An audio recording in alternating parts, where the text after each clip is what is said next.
বিভিন্ন দরবারে যে যে মানুষ খেদমত করে কিংবা এখানে যে নাজরানা দেয়, আসলে এইটা কোরআন সম্মত কি বিধান আছে এবং এইটা এই যে খেদমত করলে আসলে সাধারণ মানুষের কি লাভ হবে? আলহামদুলিল্লাহ, আপনি যুগ উপযোগী একটা সুন্দর প্রশ্ন করেছেন।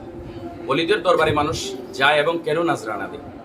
নাজরানা দিয়ে আসতেছেন সরকারে মোস্তফা সাল্লাল্লাহু আলাইহি ওয়াসাল্লামের নূরানি দরবার থেকে। এই নাজরানা দিয়ে আসতেছেন সাহাবায়ে রসুল থেকে, আশিকে মোস্তফা থেকে, তাবিন থেকে। তবে তাবিন থেকে আমার নবী সাহাবায়ে কেরাম তো দিতে দিতে জান পর্যন্ত কোরবান করে দিয়েছেন। সাইয়েদনা আফদালুন নাস বা'দাল আম্বিয়া সাইয়েদনা সিদ্দিকে আকবর রাদিয়াল্লাহু তাআলা দিতে দিতে চুলার ছাই পর্যন্ত দিয়ে দিয়েছেন।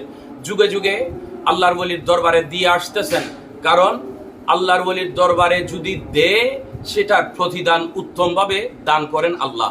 সেজন্য ওনাদের দরবারে গিয়ে যেমনি ভাবে একটা ব্রিক ফিলির ইটা যেমন মসজিদে লাগলে দাম বেড়ে যায়, যেন মাজারে লাগলে দাম বেড়ে যায়, রাস্তায় লাগলে সেটাকে মানুষ পাড়া দিয়ে হাঁটে, মসজিদে রাখলে সেটাকে মানুষ চুমা দেয়, মাজারে রাখলে সেটাকে মানুষ চুমা দেয়, তেমনি ভাবে আল্লাহর এই বান্দার বডিটা দামি ভান্ডার, সেই দরবারে গিয়ে যদি বডিকে যদি আমরা লাগিয়ে দিতে পারি, ইট যেমন মসজিদে মাজারে লাগলে যেমন দামি হয়ে যায়, আল্লাহর ওলির দরবারে যদি আমাদের এই দেহ, আমাদের এই মস্তিষ্ক, আমাদের এই জ্ঞান যদি আমরা দিতে পারি, আমাদের জীবন তথা আমাদের বডিও দামি হয়ে যাবে।